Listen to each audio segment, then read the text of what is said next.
The biggest winners and losers after 1 week of preseason. Winner, the Pittsburgh Steelers. Their backups took on some of the Jags starters, and they played very well throughout the entire game, showing how deep this roster is, especially at the quarterback position. Who knew that situation is actually pretty good behind Aaron Rodgers? Losers, the Jags defense. They had a lot of notable starters out there to begin, and they could not stop the Steelers' backups. Really all game, those backup quarterbacks of Pittsburgh were pretty efficient. Loser, the Colts. I mean, they essentially played two starting quarterbacks and got absolutely worked by the Ravens' backups. Richardson, very small sample size, didn't go great and got injured yet again.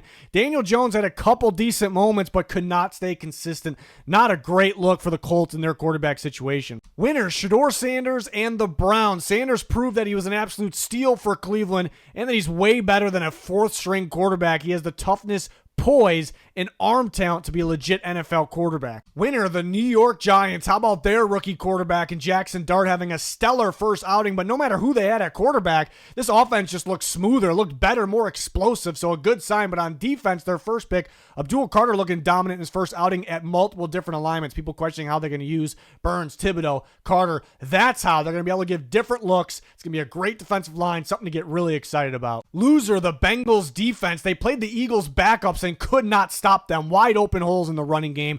Wasn't 100% starters on defense, but a lot of notable players out there, so it's showing signs that the Bengals defense could struggle once again. At least their offense looked pretty good. Loser, the Raiders. The starters did start. Small sample size, but not much going for them against the Seahawks backup. Some notable players did stay in, mainly on defense, and they couldn't stop the Seahawks backup offense, so not really a great look for Vegas in week 1. Losers, the Panthers defense. They had a lot of notable players out there. Some starters, wasn't the entire starting unit, but they really struggled to slow down Shedeur Sanders and the Browns, mainly their backup, so that's really not a great sign for their defense after week 1. Winner, the New York Jets. Their starters took on the Packers starters, and the Jets definitely won the battle. They were much better, much more prepared, not just at the beginning, but the entire game under new coach Aaron Glenn. Losers, the Packers. They started their starters against the Jets and got completely outplayed. That's really not supposed to be the case. Jordan Love finished 1 for 5. Even the Packers backups just did not look prepared in this game. Loser, the Broncos. Yes, their backups actually played a really solid game, end up dominating the Niners, but the starters, for the most part, started, and they got completely outplayed by backups. Been hearing the Broncos are the team that's the most ready. They look the best in training camp, and that just did not show from their starters in this one.